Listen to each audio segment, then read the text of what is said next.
Yes, Oklahoma, we were kind of going through a transition of trying to get a tight end, run the ball better, and move the ball. Nebraska, Sue just dominated. I mean, you can't say you were surprised because he played well all year, but we were disappointed that as coaches we didn't do a better job of doing some things by scheme to help with him, and hopefully we'll do a better job in this game. What are some of those things that you can do? Well, I'm not going to sit here and tell you. Where are you from? I've never seen you before. I bet you got an A on that thing there. That's not... I'm from Houston. So I'm with Houston. That's kidding. Just in general, is there anything in general then, Coach, that you might... Well, I'm obviously not going to say. That would be the best answer because that's the truth. If you want me to give you an answer that says a whole lot and has no credibility at all, I'll try. But we should have done different things with some double teams. We probably should have had more draws. The ones we had were very successful. I mean, they had 4 good defensive linemen like Alabama's got, and that's the problem is trying to handle one when you got the other guys that look just as good.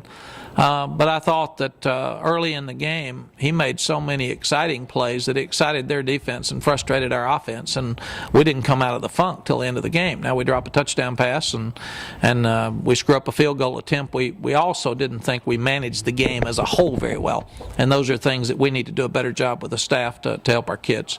But when you've got a great player like that, and if he whips yours, it's tough. And very honestly, Cody's one of them. I mean, they got a group now. It's a really impressive defense. We don't get to see them that much in this part of the country because we don't see their games. But Alabama's whole front looks like soup. I mean, they're just amazing. Coach, is it even more special to you and to some of the coaching staff that not only are you playing for the championship again, but to do it at the Rose Bowl?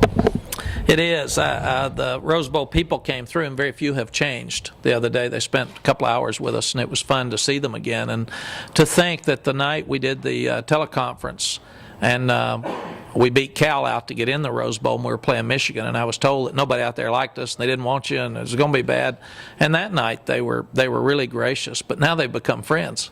And for this to be our third trip back in 6 years is just amazing. And it's more than we can even ask for. For these 5-year seniors, there's 7 of them, to have been at the Rose Bowl and stand on the sideline and win a national championship or watch their team win it, and to be able to go back is just an amazing experience for them. And I did learn, though, this is not the Rose Bowl. This is the national championship game at the Rose Bowl. The Rose Bowl will be on the 1st.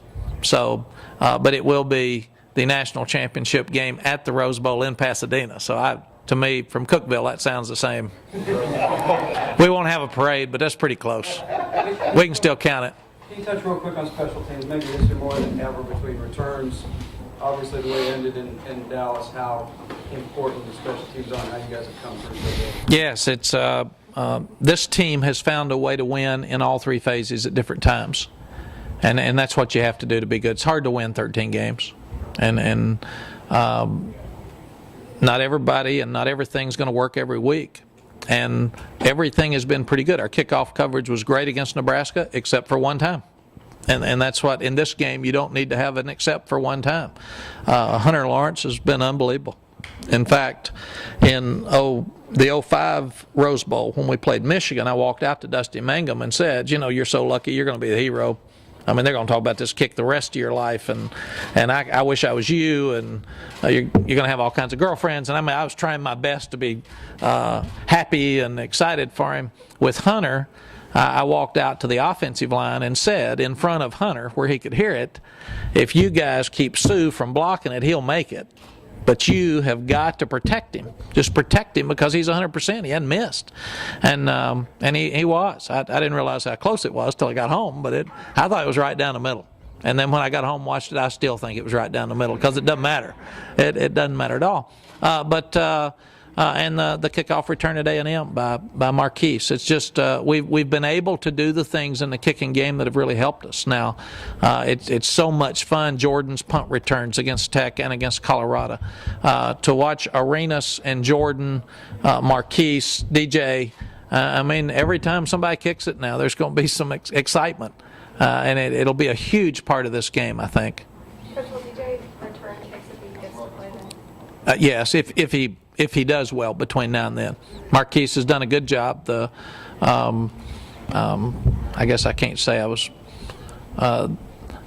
The first one I thought he still had a chance to pick up and run with the other day. But the last one, when it went out of bounds, he did a good job of standing there and being close with it and going out. So he's gained more experience since he started doing it. But DJ's really good at it. So we'll let both of them compete. And DJ's been catching them every week. He was not in a position to play. Mack, one more thing on Cole. At the beginning of the year, he put so much pressure on himself and he wasn't having the fun that maybe he wanted to have. I'm worried that that'll be the case again because it's the national championship, because of everything that comes into this. I'm really not. Colt has put himself into a position, he'll have pressure the rest of his life.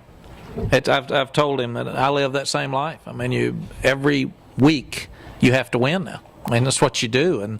And people will say now, well, if he wins, it'll be different. It really won't. He's had a wonderful run here and a great career here, and he's a great player, and he's played in big games. He's beaten Ohio State last year in this game. He's played in tight games. He's had more last-second comebacks. And what I thought the other night that got lost is that his game wasn't like A&M. It wasn't what he wanted, but he had us in a position to open the game up with a touchdown pass at the end. He had us taking us from the 6-inch line. He hits a 3rd and 12 to get us off. He drives us down to the 32, and the ball was taken out of the tight end's arms where he threw it perfectly. So that would have been a field goal that probably puts them out of range because they weren't going to score a touchdown. And then the last drive, he takes it down and makes plays to get us in a position. And as much as people said about the last seconds, he left enough time. I mean, he's done that. It's who would question Colt McCoy when he's had 8 of 9 last-second drives for wins, and at Tech it wasn't his fault when we won. So I really felt like he probably had a Heisman. The last 3 drives were Heisman-like drives against Nebraska. We drop a touchdown. We have a catch taken out of our hands. And then the last time there was more talk about the clock running down than there was the last-second field goal. So I thought he definitely played well enough to win the other night. We didn't help him very much. So what we've got to do is do a better job helping him against Alabama. Okay, Coach. Thank you very much. Thank you all. Merry Christmas. Thank you.